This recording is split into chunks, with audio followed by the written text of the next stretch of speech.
¿Qué tal amigos? Bienvenidos a la entrevista CDMX. El día de hoy vamos a platicar de un tema muy interesante sobre la nueva dirigencia de Morena en la Ciudad de México. ¿Hay unidad? De eso vamos a platicar y vamos a estar con un personaje que es un actor clave que nos va a decir qué está pasando y por qué no se logró esa unidad que se deseaba. Quédense aquí y bienvenidos a la entrevista CDMX. Amigos, bienvenidos a la entrevista CDMX. Como les comenté, íbamos a tener el día de hoy un actor clave en Morena, Ciudad de México, para poder platicar a lo largo de este tiempo sobre qué ha pasado en Morena, qué pasa ahora que se está renovando, a mi juicio, por primera vez de manera democrática. Les presento a Néstor Núñez, un rostro conocido en la Ciudad de México, fue alcalde en Cuauhtémoc, fue diputado local también por Cuauhtémoc y es un personaje político que está, entiendo, dentro también del equipo del senador Ricardo Monreal y otro grupo amplio de compañeros de Morena, aunque ahí, bueno, saben, se dice no hay tribus, pero no es necesariamente una tribu, creo que son líderes referentes que tienen su liderazgo y van agrupando personajes de la política. ¿Qué tal, estimado Néstor Núñez? Bienvenido a este espacio. Muchas gracias, Luis, por la invitación. Sí, las tribus y los grupos están prohibidos en el Estatuto de Morena, pero todos hemos encontrado camino en los equipos. No se valen tribus, no se valen grupos, pero sí se valen equipos.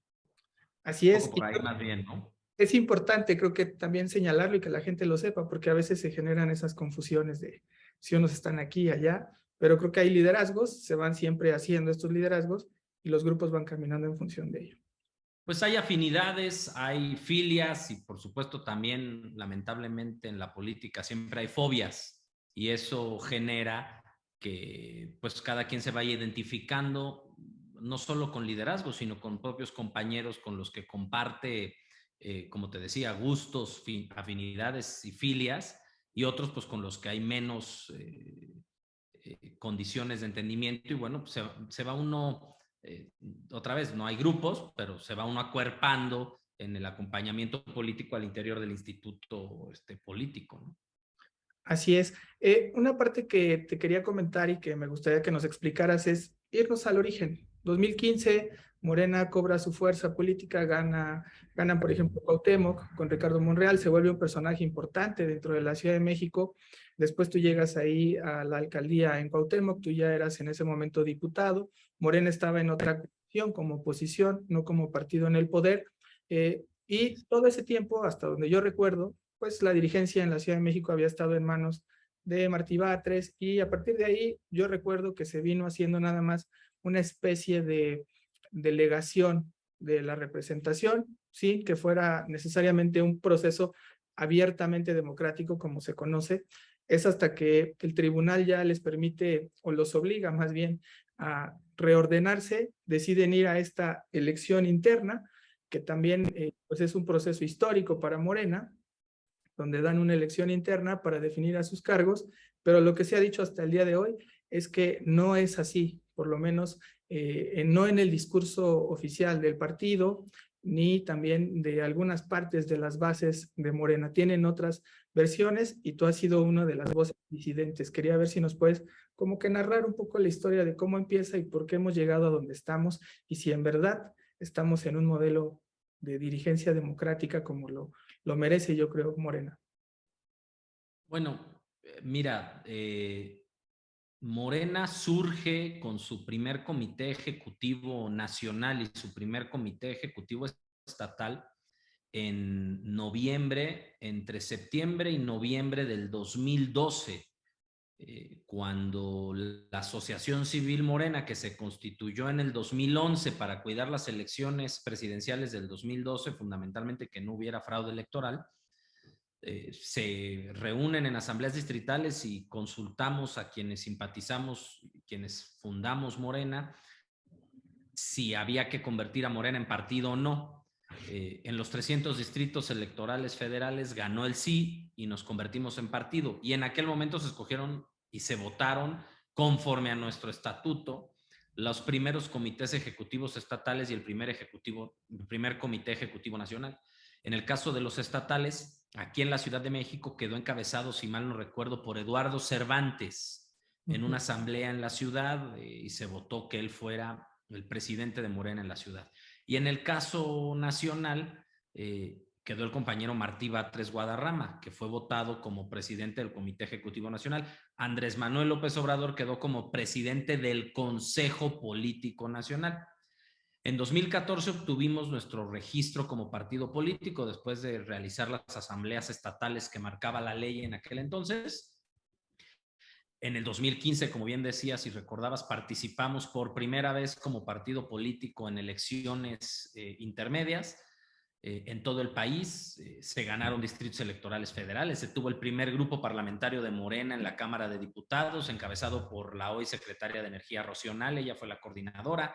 Era diputado Cuitláhuac, que eran diputados varios compañeros, Alicia Barrientos de la Cuauhtémoc, muchos compañeros muy valiosos. Y se ganó la Ciudad de México.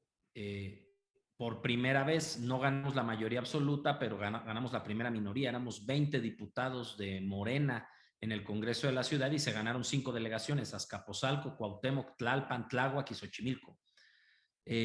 Y pasado el proceso electoral se renovó la dirigencia conforme lo marca el estatuto, Luis. Y ahí llegó como presidente del partido a la Ciudad de México el compañero Martí Batres. Venía de ser presidente nacional y llegó a ser presidente del Comité Ejecutivo Estatal. Ahí se decidió no renovar los comités ejecutivos delegacionales. Se dejó en suspenso.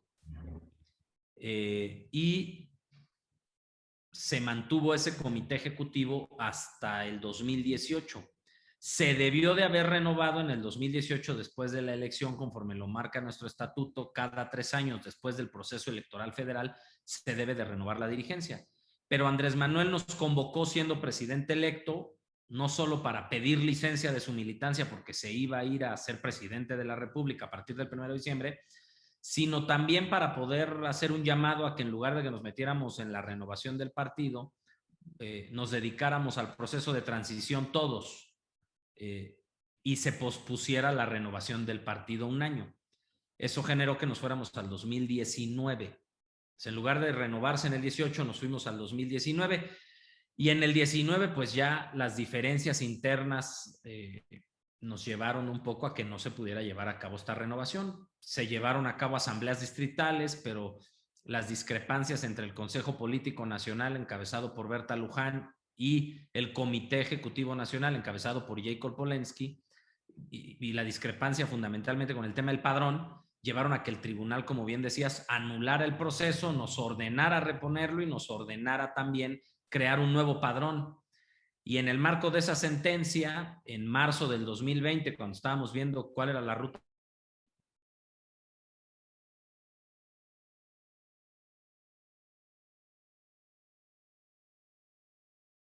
del COVID a México, en este proceso, en el famoso semáforo rojo, se liberó hasta después del 2021 con los semáforos amarillo y verde.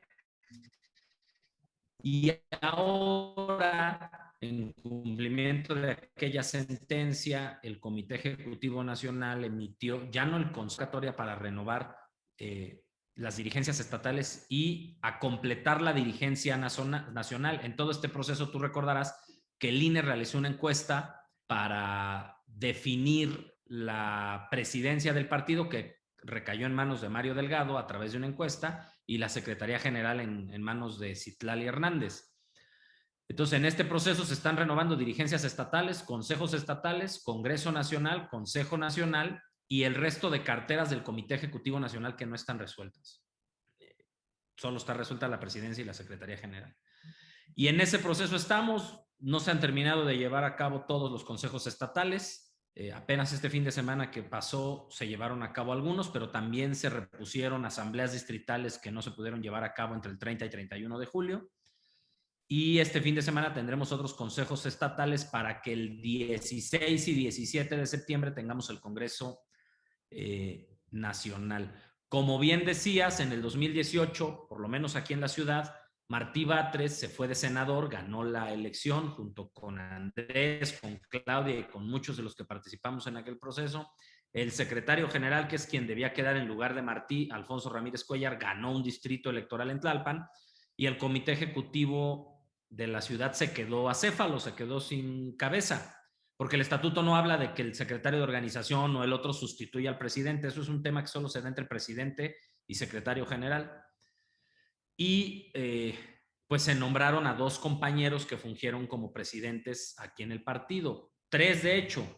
Una primera, Floribón Morales, que era diputada federal, pidió licencia, y el Comité Ejecutivo Nacional, de acuerdo al estatuto, tiene esa facultad de nombrar delegados en función de presidentes. Nombró a Floribón para conducir el proceso del 2019. Cuando no caminó eso, todo el tramo del 2020 con COVID, Floribón medio estuvo en funciones, pero para el proceso electoral se propuso que fuera Héctor Ulises García Nieto, un compañero que venía del gobierno de la ciudad, de ser el director de la central de abastos, y llegó a dirigir el partido para el proceso electoral del 2021. Y pasado el proceso electoral y dados los resultados que tuvimos como movimiento en la ciudad, donde se perdieron 9 alcaldías, perdimos la mayoría en el Congreso de la ciudad, se determinó retirar a Héctor Ulises y nombrar a Tomás Pliego Calvo, que ha venido fungiendo como presidente hasta este domingo que acaba de pasar, que ya en el marco de la convocatoria de la renovación se decidió que fuera Sebastián Ramírez. Importante decir que Tomás venía de ser coordinador del gabinete de seguridad en el equipo de la jefa de gobierno, y ahora Sebastián viene de ser coordinador de comunicación social en el gobierno de la Ciudad de México. No sé si hasta aquí esté bien un poco el Sí, resumen de cómo llegamos, por lo menos en las reglas, hasta donde estamos. claro, sí, y de hecho creo que es importante hacer esa pausa ahí en el 2021. ¿Qué pasa si el partido adoptó esta lógica que siempre tenían otros partidos como el PRD, de que se respeta mucho al jefe de gobierno, casi como jefe de partido, y a partir de ahí se van tomando las decisiones? Porque entiendo, y lo sabemos también que así fue, Claudia Sheinbaum asumió el control de las elecciones o el reparto de candidaturas en 2021 con Héctor Ulises García Nieto, que pues era un personaje, es un personaje evidentemente cercano a la jefa de gobierno. No sé si eso también ahí Bueno, influyó, descompuso parte del proceso, que se ha quejado la base de que no han sido muy democráticos para el reparto de candidaturas. mira, yo no creo que Claudia se haya involucrado de manera directa en la selección del proceso de candidaturas. Me parece que cometimos diversos errores. Había un sentimiento de que el partido estaba mal organizado a nivel nacional. Estaban apenas llegando en octubre y noviembre del 2020 Mario y Citlali, después del proceso interno de la encuesta, y se apostó a la posibilidad, aunque Morena en sus principios no lo tiene prohibido en el estatuto, pero en sus principios habla de no estar de acuerdo con la reelección, pues se decidió la posibilidad de que quienes estábamos en funciones pudiéramos participar en la ruta de la reelección, porque el partido estaba muy desordenado y eso podía evitar proceso interno de desgaste, de pleito, de división, y entonces mejor que quienes tuvieran condiciones de buena evaluación pudieran reelegirse. Esa era, digamos, la idea original que se nos planteó a muchos que estábamos en cargos de elección. Estás bien evaluado, pues si estás dispuesto, participa, ayuda y relígete. Pero esto se fue descomponiendo en el camino, pues por las aspiraciones legítimas de muchos compañeros que también querían participar en el proceso. Y en aquel momento, por lo menos aquí en la ciudad, Héctor Ulises, como presidente del comité ejecutivo, propuso que se regresara a la metodología que establece el estatuto. Si no hay consenso por la reelección de alguien, que haya encuesta. Y nos llevaron a un proceso de encuesta donde, pues, ¿qué te digo? Somos muchos los que creemos que los procesos de encuesta en el partido están desgastados, que no están generando las reglas ni las condiciones necesarias, claras, para que haya acompañamiento de todos los que participamos en ellas. Y pues me parece que ese fue un primer dato que nos enredó. Te pongo el caso de la Cuauhtémoc, que en la Cuauhtémoc a muchos compañeros se les ha hecho muy fácil culparme a mí o culpar al doctor Monreal de que operamos en contra y que hubo traiciones, y este discurso de que esa es la razón por la que se perdió la Cuauhtémoc, cuando en Cuauhtémoc hubo una división muy profunda. La compañera Dolores Padierna, que fue quien ganó la candidatura, desde el 4 de enero del 2021, cuando avisó que no se iba a registrar para reelegirse como diputada federal, dijo que la Cuarta Transformación no había llegado a la Cuauhtémoc, que mi gobierno era corrupto y que había que quitarme y había que ser candidata a ella. Desde ese momento empezamos con problemas internos en Morena, más allá del proceso de selección de candidatos. Y te pongo el ejemplo de Cuauhtémoc porque lo viví en carne propia, pero así ocurrió en Contreras, así ocurrió en Azcapotzalco, así ocurrió en Miguel Hidalgo, así ocurrió en Coajimalpa, así ocurrió pues fundamentalmente en toda la ciudad, en Tláhuac, en Xochimilco. Hubo lugares donde las encuestas definieron que hubiera la condición de reelección y hubo lugares donde las encuestas decidieron cambio de candidato. También teníamos una problemática interna, como se dice, víctimas de nuestro propio éxito. El bloque de alta competitividad para el INE en materia de paridad de género respecto a las candidaturas del partido, en la ruta de la reelección teníamos de las 6 alcaldías más votadas, teníamos 5 alcaldes hombres. Chiguil, Vidal, Quintero, José Carlos y tu servidor, y solo Clara de mujer. Entonces había que emparejar el piso en materia de paridad de género. Y todas estas cosas fueron enredando el proceso. Te reitero que no me parece que Claudia haya tomado decisiones. Sí, por supuesto, quien coordinó el esfuerzo del partido, pues venía del equipo de ella, ¿no? Y sí me parece que Héctor Ulises no tuvo la mejor conducción al frente del partido en ese proceso electoral. ¿Por qué no se te permitió la reelección? O sea, ¿fue un asunto de estas encuestas, supuestamente que no salías bien evaluado, o otro proceso de diálogo ahí? Pues mira, el proceso formal oficial es este tema que te digo de la paridad de género. Tenía que haber candidatas mujeres en el bloque de alta competitividad de Morena. La compañera Dolores Padierna era una compañera que existía en las encuestas, que es muy conocida, tiene poco más de 30 años trabajando en la Cuauhtémoc. Y pues el discurso oficial es que se hizo una encuesta y que la encuesta la ganó ella. Ese es, digamos, lo que formal y oficialmente nosotros reconocemos y entendemos fue lo que pasó. Aunque la idea original, la reelección de María Rosete, la reelección de Temístocles Villanueva y de José Luis, en el ánimo de no descomponer lo que estaba pasando en la alcaldía, que íbamos funcionando bien. También se ha dicho mucho que como pintaba que se iba a ganar con la pura marca, pues algunos grupos políticos o equipos políticos veían positivo que yo, al ser simpatizante o tener coincidencias y afinidades con el doctor Ricardo Monreal, era una buena oportunidad para hacer a un lado al equipo de Monreal en la ciudad. No quisiera yo comprarme esa parte del discurso, ¿no? Pero pues seguramente hay todavía seguramente quien está en esa ruta y con esas ideas, pero formalmente el tema tuvo que ver con la paridad de género y bueno, pues ese es el resultado formal que se me informó a mí. Pero el resultado fue desastroso para Morena. ¿Eso cómo lo explican? Porque lo que hemos visto es que muchos que simpatizan con este bloque de la jefa de gobierno, con esta unanimidad, han dicho que se traicionó, cometió ahí una grave falta desde el interior de Morena, ¿no? O sea, ¿cómo explicar que perdiera una Dolores Padierna, ¿no? Tan conocida, ante una alianza que no figuraba ni siquiera con personajes o candidatos?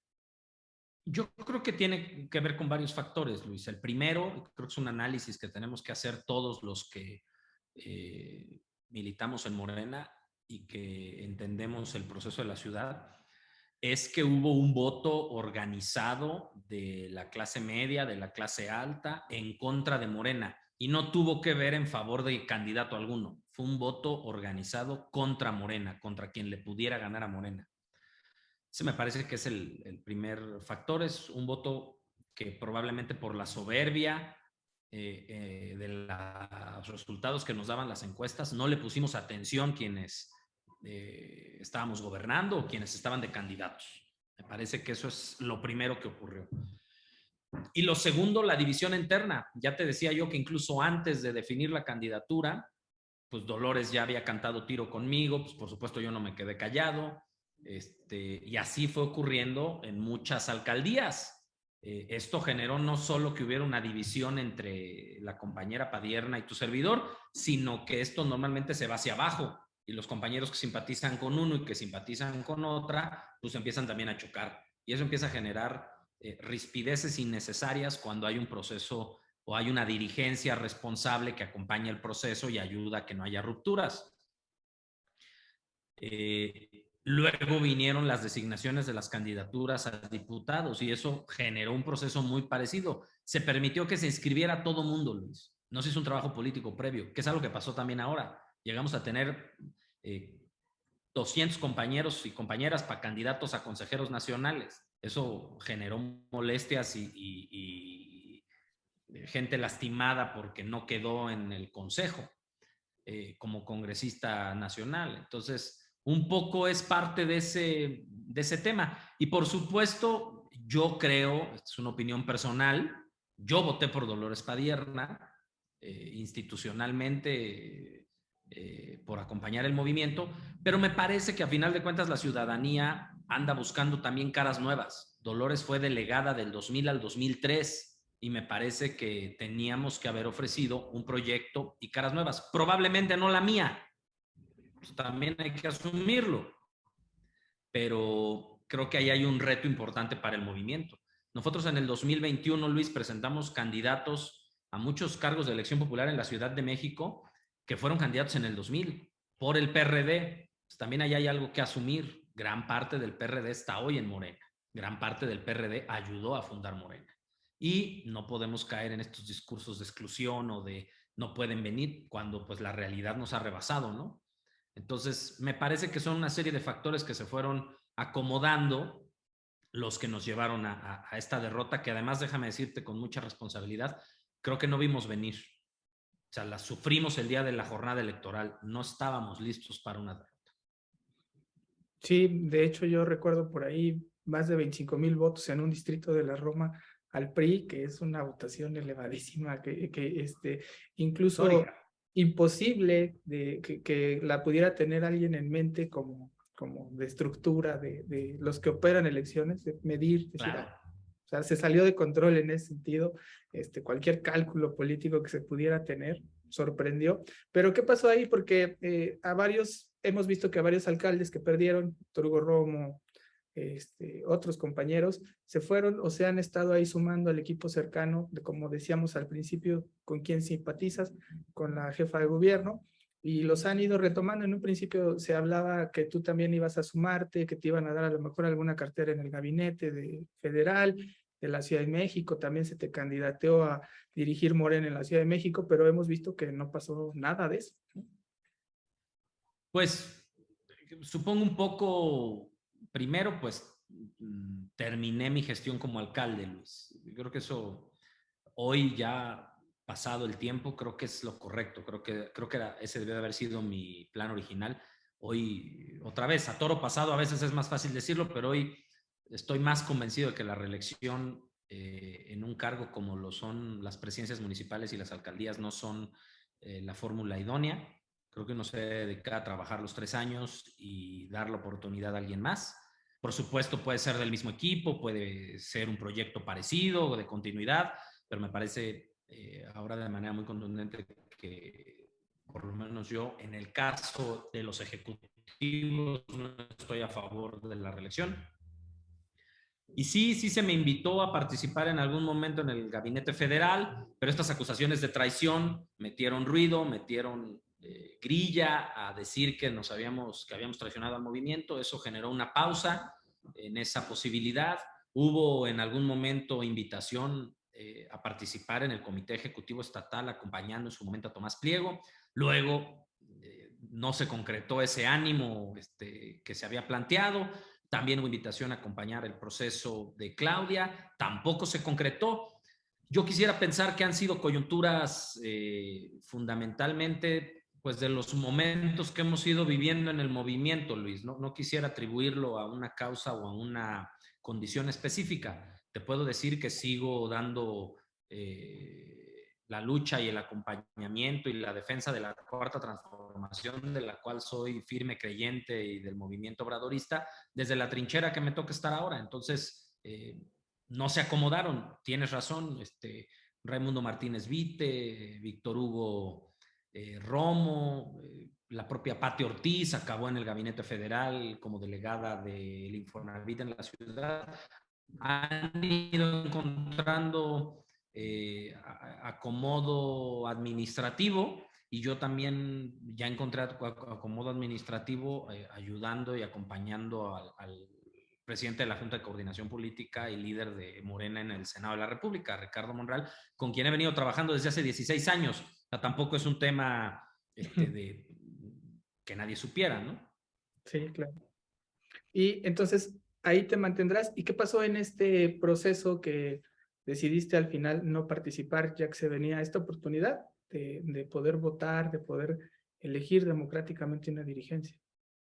Primero quisiera decirte que yo soy de los creyentes de que cuando uno es diputado o alcalde o funcionario de gobierno, esto es una creencia desde siempre, pues no debe de ser más, no debe ser de más, ¿no? Cuando en el 2015 yo era diputado, todo el mundo me decía, debes de ser congresista, debes de ser consejero, debes... Yo les dije, no, compañeros, yo ya soy diputado, hay que darle la oportunidad a otros compañeros de que sean consejeros.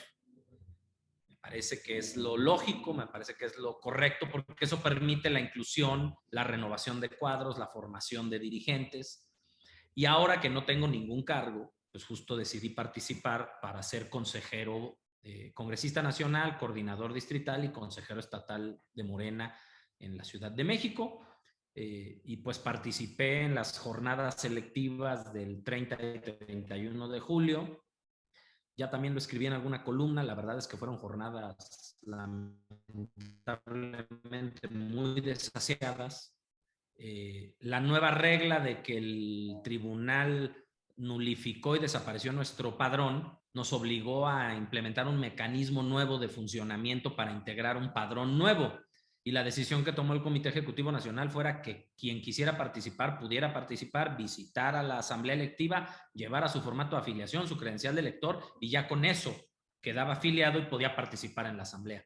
Y eso llevó a que muchísima gente participara, mucha de voluntad propia, pero también hubo mucha movilización, hubo mucho acarreo, hubo mucha compra de voto. No lo digo yo, lo dice todo mundo. Lo vimos todos. No me parece que sea un tema de que, oye, solo lo vio Néstor y solo pasó en el distrito 12 electoral, pasó en todo el país. Lo denunció Ackerman. Y lo señalamos, que, bueno, Ackerman en su distrito, en Coyoacán, y te reitero, me parece que fue una práctica generalizada. También, lamentablemente, los escrutinios y cómputos, Luis, no se hicieron públicos, no se hicieron abiertos. En muchos lugares se encerraron a contar sin que quienes participaron como candidatos o simple y sencillamente como electores pudieran ver cuál fue el resultado. Es más, nos enteramos ya de los resultados formales. La jornada fue el 30 de julio, Luis, y nos enteramos de los resultados formales el 25 de agosto. Pero además nos enteramos de los 5 hombres y 5 mujeres que ganaron en cada distrito. No sabemos el sexto, el séptimo, el octavo, el noveno, cuántos votos sacaron, cuánta gente tiene esa duda. Y es por esto, por esta falta de transparencia, por esta falta de claridad, que yo tomé la decisión, todavía sin saber si era yo consejero formalmente, porque no habían salido los resultados oficiales, de participar en el Consejo Estatal que ocurrió el domingo. Y porque además de que no había claridad, además de que no había transparencia, pues por supuesto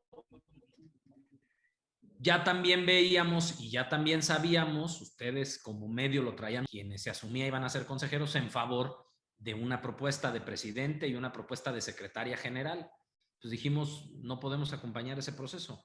No es un proceso ilegal, porque el estatuto lo plantea, que en el Consejo se elige al presidente y al Comité Ejecutivo Estatal, y por supuesto pues que los compañeros se organicen por adelantado para llegar al comité es una de las opciones que pueden ocurrir, pero nos pareció ilegítimo, nos pareció un proceso donde no se incluyó a todos, entre ellos a nosotros, con mucha claridad, en la toma de decisiones. Independientemente si soy solo un consejero, la unidad en Morena se tiene que construir con todos, no nada más con el grupo mayoritario o con el grupo preponderante.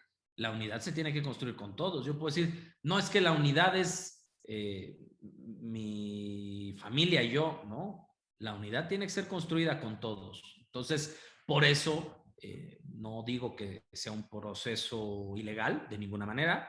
Se respetó el estatuto, incluso salió de consenso el acuerdo del Comité Ejecutivo Estatal. Se votó a mano alzada una planilla el pasado domingo, pero sí me parece con carencia de legitimidad en las formas en las que se tomaron las decisiones. Reitero, no hubo inclusión.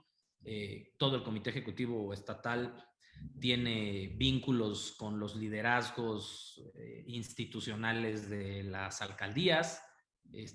Fundamentalmente se eligieron a integrantes del comité de las alcaldías que gobierna Morena, se dejó fuera a las alcaldías donde no gobierna Morena, no están en el Comité Ejecutivo Estatal, por mencionar algunas cosas. También quisiera dejar muy claro que no es un tema de perfiles. Me parece que Sebastián, quien quedó ahora como presidente del comité, es un compañero capaz, inteligente, militante, fundador, que ha estado dando la cara en procesos electorales desde el 2015 en alcaldías, delegaciones en aquel entonces muy complicadas. Me parece que es un buen compañero. Pero el proceso y a Morena la tenemos que cuidar entre todos y tiene que haber inclusión, y más en la ciudad, donde de manera muy clara pues perdimos en el 2021. ¿Por qué? Por la división. ¿Por qué? Por el sectarismo. ¿Por qué? Por la falta de trabajo en equipo. Entonces, por eso fue mi decisión de no participar. No hablaría de un proceso ilegal, no hablaría de un proceso fuera de estatuto. Tampoco hablaría de un proceso antidemocrático, pero sí hablaría de un proceso con falta de inclusión y con falta de invitar a todos. Y reitero, la unidad no se construye con quienes ya están juntos. La unidad pasa por incluir a los que no están ahí. Y nosotros no fuimos incluidos. Pero ¿qué te dice esto de que si ve uno las planillas prácticamente son directorios de las alcaldías, de que casi el 50% del Consejo Estatal que votó pues ya están siendo funcionarios públicos y evidentemente responden a un referente político, ya sea el alcalde, y también sabemos que los mismos alcaldes están alineados totalmente de manera institucional, si tú quieres, con la jefatura de gobierno y que sea otro personaje de la jefatura de gobierno quien llegue a dirigir Morena. Pues hay una parte orgánica, Luis, me parece natural. Quienes hoy son funcionarios públicos, alcaldes y demás, tienen un liderazgo histórico real, no por cualquier razón ganaron elecciones. Son compañeros reconocidos, conocidos, en muchos casos queridos por la propia militancia y por quienes decidieron participar el pasado 30 y 31 de julio. Me parece, esa es opinión mía, como te la dije desde un inicio, que debió de existir un ejercicio de autocontención, que no debieron de participar aquellos que tienen cargos de elección popular y cargos de alto nivel en el gobierno para darle la oportunidad a otros compañeros, para no ser, como se dice en el argot familiar, no ser el papá, la mamá, el padrino, la madrina y el niño del bautizo. Dar la oportunidad de que otros compañeros pudieran participar. Reitero, también me parece que de manera orgánica hay algunos pues que tienen esta simpatía y este cariño y que pasaba primero por un ejercicio de autocontención. Y después, ya que llegaron, ya que estaban, pues el mecanismo para construir el comité ejecutivo debió de haber sido más abierto, más plural, para que no pues se generaran estas suspicacias, por decirlo de cierta forma, pues de que todo viene arreglado y pactado de un grupo que sí se ha mantenido unido, que gobierna y que desde esa ruta tomó la decisión de la integración del Comité Ejecutivo Estatal. Por eso digo, no es un tema contra ninguno de los compañeros del comité y les deseo la mejor de las suertes y que hagan un gran papel y que logremos recuperar la ciudad para la cuarta transformación y para el movimiento. Pero las formas en las que la realizaron no fueron las correctas ni las idóneas para construir la unidad y recomponer las cosas en la ciudad. Muy bien, mira, pues estamos apretados de tiempo. ¿Te parece si vamos a una pausa y regresamos nada más para que nos dieras tus conclusiones, nos pudieras decir qué sigue ante este reto que planteas tú del tema de la unidad, que es algo que creo se tiene que construir de manera muy seria y muy formal, no de manera aventurada. Entonces hacemos una pausa, Claro. ahorita regresamos. Ya estamos de regreso aquí en la entrevista CDMX. Muchas gracias a quienes nos siguen en este espacio. Y bueno, veníamos platicando con Néstor Núñez temas muy, muy importantes sobre Morena en la ciudad. Me gustaría que fuéramos planteando un poco ya lo que pasó. ¿Qué te parece este acuerdo de unidad que se da en Morena? O bueno, así le llaman, ¿no? Así vi a Sebastián Ramírez decir, fue un proceso unánime. Nos faltaron por ahí 10 consejeros de los 240 que porque tenían COVID. Hubo sí una abstención con él. Con Chiguil dicen que sí se logró la unanimidad para ser presidente del consejo. Y se da este reparto que básicamente delinea perfectamente a los alcaldes de Morena, sobre todo en el oriente de la Ciudad de México, y a pues, grupos como el de José Luis Rodríguez con Lourdes Paz en la Secretaría General, creo que es el perfil que crece dentro del gabinete, y vemos a los históricos, Martí Batres también con algún espacio en la cartera, Clara Brugada, que también ha tenido otros espacios, también otros compañeros de su equipo ahí en la parte de organización, que será muy importante, y Sebastián, que efectivamente viene del gobierno de la ciudad, pero él dice no hubo imposición, fue un proceso donde se hizo política, donde hubo unanimidad, se trabajó, pero no sé tú cómo lo veas, porque yo recuerdo que sí en un principio, básicamente después del 30-31, se empezó a filtrar y a dar la comunicación de que ya prácticamente era un hecho que sería Sebastián. A los pocos días renunció y se confirmó que evidentemente era Sebastián. Digo, suena un poco sospechoso, más allá de que pueda él decir que fue un proceso legítimamente democrático y de unanimidad de los consejeros, que no dudo que sí hubo muchas reuniones, lo sé, pero no sé tú cómo lo estás viendo. Además, pues, te apartaste, ¿no? Tú tomaste la decisión de decir, no participo, me deslindo de ese proceso. Pues fundamentalmente eso, Luis. Yo creo que el tema no pasa por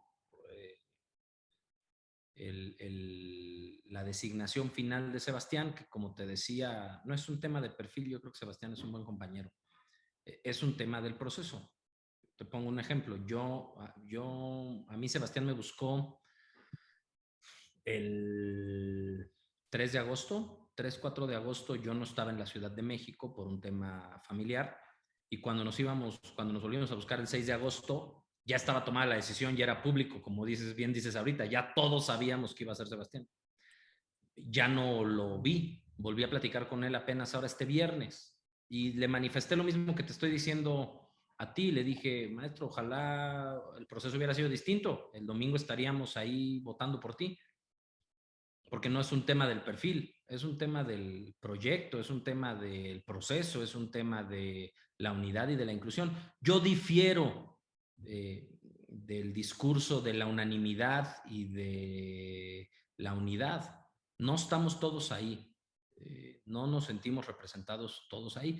¿Eso significa que sea legítimo el Consejo y que sea legítimo el Comité Ejecutivo? No, no respetaron la normatividad del estatuto, y Sebastián será el presidente y es ya el presidente de Morena en la Ciudad de México, y así lo asumimos.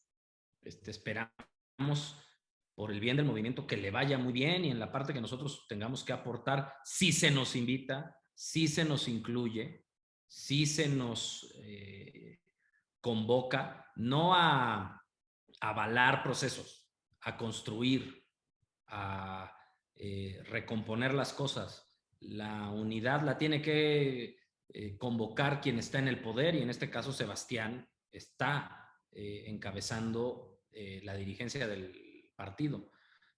Y nos parece que, te reitero, qué bueno que entre ellos hay unidad. Habemos acá algunos que no nos sentimos llamados a la unidad, que no nos sentimos incluidos.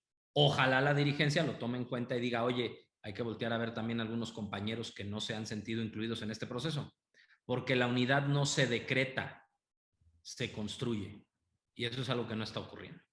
¿Son ustedes nada más o también es una parte de la base? Yo he visto mucha militancia molesta en todas las alcaldías, no en alguna en específico, pero en muchas alcaldías he visto a militantes de base molestos de que ni siquiera participaron o si participaron. Pues es que muchos no alcanzaron a llegar al consejo, Luis. Ese es otro de los temas. O sea, asumir que toda la militancia de Morena está representada en 240 consejeros estatales, pues otra vez no quiero provocar, pero es asumir algo que no está ocurriendo. Mucha militancia quedó fuera por este modelo que se implementó para el funcionamiento del nuevo padrón. Llegó mucha gente nueva que no estaba en el partido, que son bienvenidos. Ya te decía yo, Morena tiene su fundación en decisiones del PRD y en compañeros que ayudaron, también del PT y del Movimiento Ciudadano. Entonces son bienvenidos todos, pero se quedó militancia afuera. Asumir y creer que porque 200 y piquito de consejeros votaron por uno de manera unánime en un acuerdo de quienes son consejeros, asumir que eso es la unidad de Morena, me parece que hay un diagnóstico equivocado de lo que está pasando en el partido. Y esto también se lo dije a Sebastián, no es... yo siempre me he caracterizado por decir en privado lo que sostengo en público y sostener en público lo que digo en privado. Y eso me parece importante. Sí, puede ser que yo no fui y digan, pues no estuvo Néstor, pues es que, pero nada más es Néstor. A lo mejor a mí se me voltea a ver porque vengo de... Pero hay muchos compañeros que no sé. Sí, tuvimos por ahí una pequeña falla. Aquí estamos de vuelta para, nos comentabas esta parte de la unidad de Morena, de consolidar. Sí, reiterar esta parte, la unidad no se decreta, se construye y la unidad no es nada más con los consejeros o nada más con la dirigencia, la unidad tiene que ser con la militancia, la unidad tiene que ser con la gente y creo que por ahí tiene que ser el proceso y te decía, pues si se asume que quienes son consejeros representan a todos, a pesar de que hay mucha molestia por el proceso, porque no sabemos cuántos votos sacaron todos, porque no tenemos claridad, incluso me atrevería a decir que no se respetó el derecho de impugnar de los compañeros, porque las listas se publicaron el jueves en la tarde-noche. Deben de pasar 4 días que tienen derecho para impugnar los compañeros que no quedaron de consejeros. Y el domingo ya se estaba eligiendo el Consejo Estatal. Pues me parece que hay un proceso ahí mal entendido de unidad. Me parece que hay unidad en torno al equipo o a los equipos preponderantes de la ciudad, y si se cree que con eso es suficiente para generar unidad, bueno, pues me parece que el movimiento podrá seguir en una ruta de no inclusión y de sectarismo. Ojalá que no sea el ánimo de Sebastián, me parece que no es. ¿Buscarían algún diálogo, por ejemplo, con la jefa de gobierno, o solo sería todo a través de Sebastián para lograr este paso de unidad? Veo yo un escenario complejo, lo decía como en el 2021 también, yo veía un escenario complejo para Morena. Muchos, como decías, quizá por soberbia decían, vamos a ganar, vamos a arrasar. Creo que va a ser un escenario muy complejo en el que están ahorita de cara al 24. Hay encuestas que dicen que no se ganaría la ciudad. ¿Cómo harán este papel de diálogo, de inclusión, o como si lo ves todavía salvable, ¿no? Ustedes. Sí, claro, porque esta ciudad es progresista. Pasa porque generemos un proyecto, presentemos caras nuevas, y yo estoy seguro que la gente está lista para seguir acompañando a la Cuarta Transformación en la Ciudad de México. Nosotros siempre, el equipo que puedo yo encabezar o con el que yo me coordino en la Ciudad de México, que estamos presentes en las 16 alcaldías, es un equipo de diálogo, Luis. Estamos listos para hablar con quien quiera hablar. Así hemos sido siempre. Ese es lo que nos caracteriza. Probablemente por eso nos excluyen, porque no les gusta que hablemos con todos. O sea, nosotros estamos siempre listos para hablar con Claudia, la respetamos, la hemos acompañado en su ejercicio de jefa de gobierno, la hemos respaldado no solo en la parte institucional desde que yo fui alcalde, sino también en la parte política, en la defensa que ha correspondido. Y dialogamos con Tomás, dialogamos con Héctor Ulises, estamos listos para dialogar con Sebastián. El tema, como te decía, es pues nosotros podemos estar listos para ser incluidos, pero si quien ostenta el poder, el partido, no nos quiere incluir, pues tampoco ahí podemos hacer mucho, ¿no? Y como también lo ha dicho el doctor Ricardo Monreal, un dirigente muy importante para el movimiento, pues el límite está en la dignidad. Y no estamos dispuestos a que nadie atropelle nuestra dignidad. Entonces, diálogo siempre, vocación de negociar, de acordar, de construir, pero hasta el límite de la dignidad. ¿A qué le podríamos llamar ese límite de la dignidad? Digo, además porque tenemos que tener en cuenta que se está dando en una pista separada, también está ya competencia abierta, ¿no? Del senador Ricardo Monreal con Claudia Sheinbaum en esta búsqueda de la candidatura presidencial de Morena, si eso va a impactar en lo que pase también en la Ciudad de México. Pues no me imagino que lleguemos a ese nivel, entonces no lo tengo decidido cuál será el límite, pero pues si sigue sin haber convocatoria, si sigue sin haber diálogo, si se asume que la inclusión es nada más con los que ya están y los demás no debemos de ser incluidos, pues seguramente no encontraremos diálogo. Y pues el momento en el que se decida ya no tener diálogo con nosotros, nosotros no dejaremos de actuar y de trabajar en beneficio de la Cuarta Transformación. Somos obradoristas, somos cuatroteístas, somos fundadores de Morena y también estamos dando la batalla y la lucha por la continuidad de la Cuarta Transformación, por su profundización, y pues esperamos que la parte institucional del partido entienda la pluralidad de quienes integramos el movimiento. Si no, seguiremos dando la lucha acompañando a Andrés y acompañando a la Cuarta Transformación siempre. Ahorita veo al equipo del senador Ricardo Monreal y aparte de tu equipo también trabajando mucho en la Ciudad de México. ¿Por qué empezar a construir también una base aquí en la Ciudad de México? Que la han tenido, pero ¿por qué seguirla ampliando? ¿Es parte de este proyecto de reconciliación por México? Estamos construyendo en todo el país. El proyecto Reconciliación por México no es exclusivo de la ciudad. Quizá en la ciudad, como pasa siempre o ha ocurrido siempre, la ciudad es la caja de resonancia del país, Luis. Y entonces, pues mucho de lo que ocurre en la ciudad tiene impacto y ruido en el interior de la República. Y pues justo lo que ha pasado, tuvimos un evento con Ricardo Monreal en el restaurante Arroyo, y tuvo impacto y se están empezando a generar reuniones de reconciliación por México en el interior de la República en varias entidades. Y aquí en la ciudad lo mismo.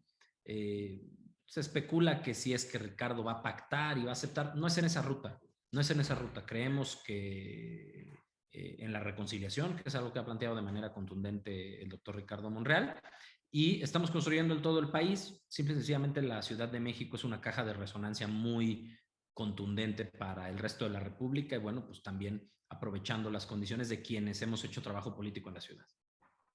Es decir, ustedes como equipo seguirán trabajando aquí, por lo menos en la ciudad, buscando esta iniciativa de diálogo para lograr una... ¿Eso implicaría que se reformara algo o cómo podríamos decir, sí, ya hay unidad en Morena?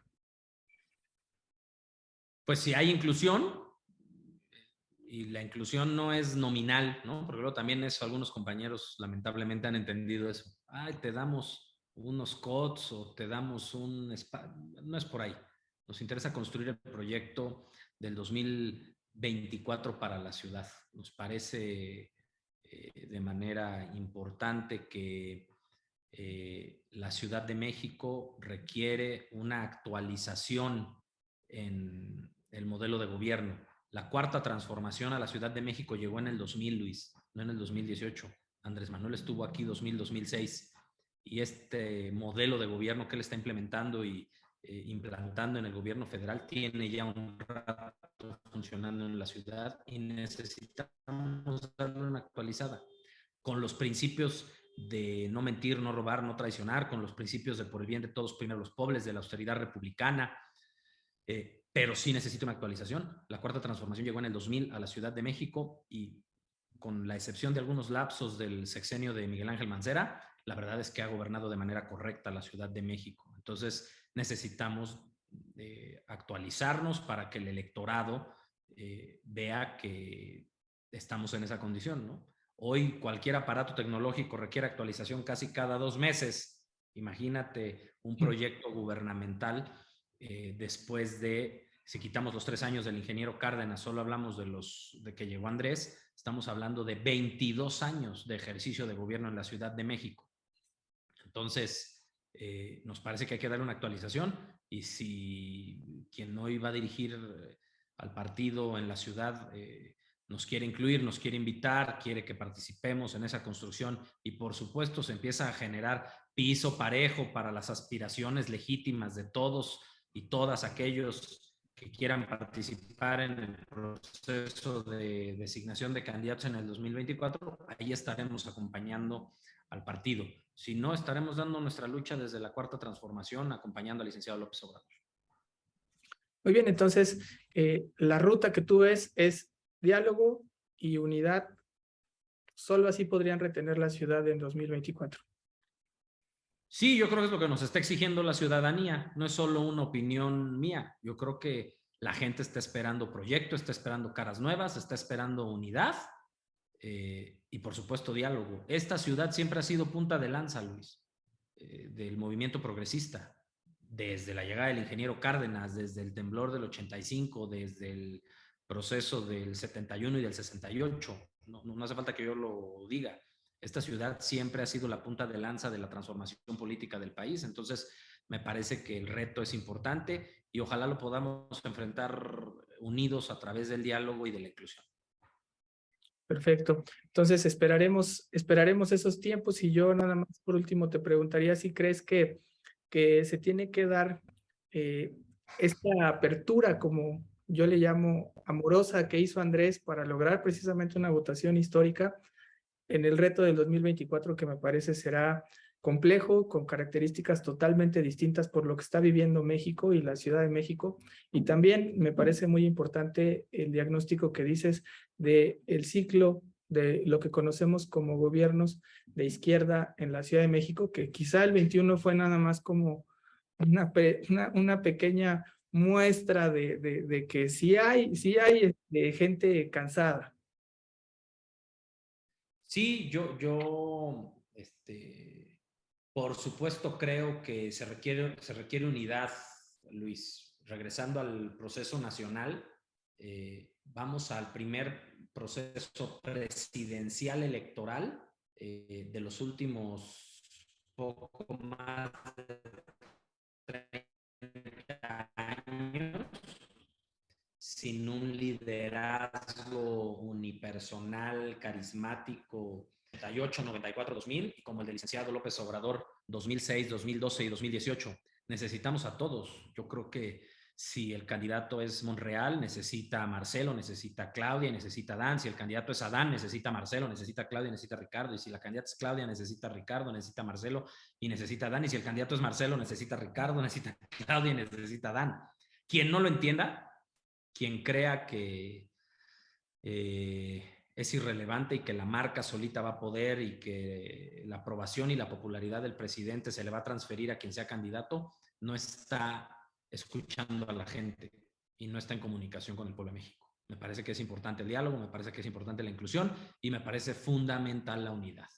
Y creo que eso tendrá impacto no solo en la presidencia de la República, sino hacia abajo. Y hay que no dejar pasar que en el 2024 se eligen 9 gobernaturas, incluida la jefatura de gobierno: Chiapas, Veracruz, Tabasco, Yucatán, Guanajuato, Jalisco, Morelos, Puebla. Ahí van 5 o 6 de las entidades federativas que están dentro de las 10 más importantes en términos del listado nominal. Entonces, la unidad, el diálogo, la inclusión, la tolerancia son fundamentales en este proceso que sigue avanzando respecto a la renovación del partido. Perfecto, pues muchísimas gracias por esta plática. La verdad nos enmarca muy bien qué está pasando en Morena, qué debe de hacer Morena, y creo que ese es el mensaje de la unidad. Gracias a quienes nos siguieron en la entrevista CMX. Muchas gracias, estimado Néstor Núñez. Gracias, Luis.